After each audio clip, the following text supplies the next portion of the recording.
secure their citizens. Also, during the Buhari presidency, a presidential advice team was attacked in Katsina. Even soldiers guiding the president were attacked in Abuja. Some of them were killed in the process. The Kuje Correctional Center in Abuja was attacked and some hardened criminals escaped in the process. Till today, some of them are still at large.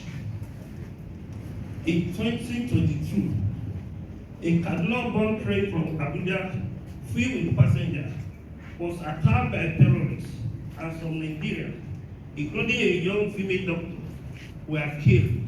Other passengers were abducted. The terrorists even had the infantry to release a video where they were flogging and torturing fathers, mothers, and children. I asked, what is the job of Nigeria Communication Commission, NCC, and the intelligence unit of the Nigerian security agencies? Is it a crime for Nigeria to move from one place to the other? During the last Yuletide, hundreds of people were attacked and killed in Plateau State. We have a situation in which hundreds of terrorists were gathered, approaching particular location, kill people, and disappear into tiny heads. This is clearly a failure of intelligence gathering by security agents. This is what the Bola Ahmed Tinubu presidency must tackle headlong as the area of Kakampo of Yoruba land.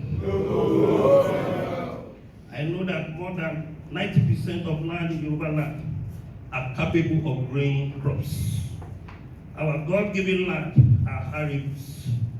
We are not a landlocked territory. It is a land filled with milk and honey.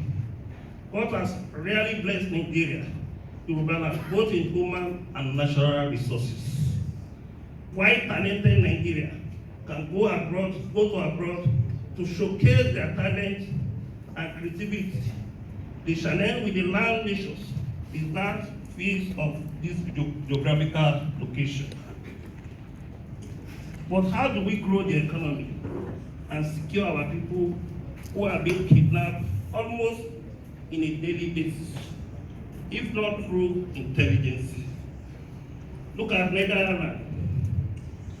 Since there's nothing like banditry in the country, because of a very strong, tight intelligence system, this small country is a leader in efficient and sustainable agriculture, and the second largest exporter of agricultural goods in the world.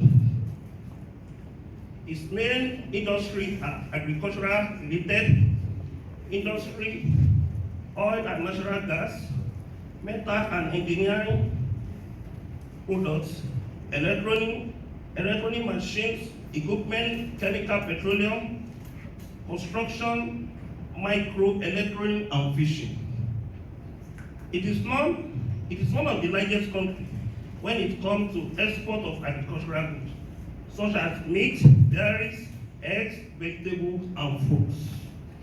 In 2019, the Netherlands exported 94.5 billion euro worth of agricultural goods. This is a 4% increase on the $90.4 billion export figure of 2018.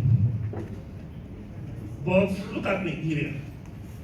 Our land mass is 923,768 kilometers square, and 78% of the land is used for farming.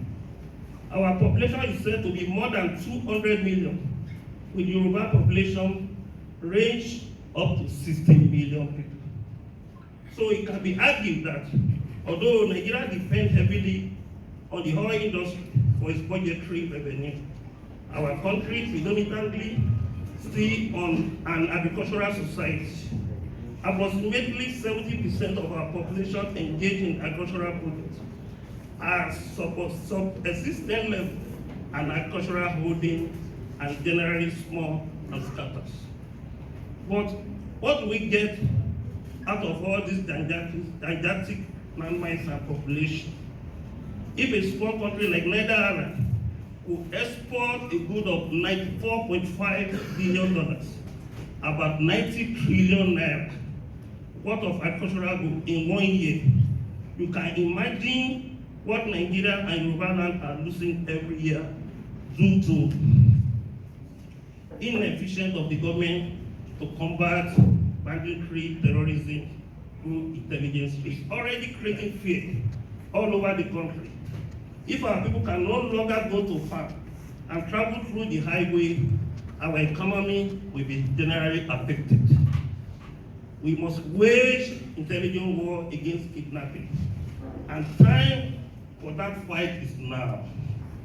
For any development to take place in any politics, evil must not be appeased. It must be decisively dealt with and fought from all angles, like the monster that it is. As it is being done in other climes, the Tinubu administration has no choice than to deploy intelligence and modern security network to tackle insecurity in the land. This is the only way Nigeria's economic growth can be realized. The principal task of security agents is to defend the state against threat to its national security. And any threat to the economic growth of the country is also a threat to the national security. Since those threats will be covertly organized, the service needs intelligence to counter these agents of darkness. A large part of success in security operation lies in interagency cooperation and coordination.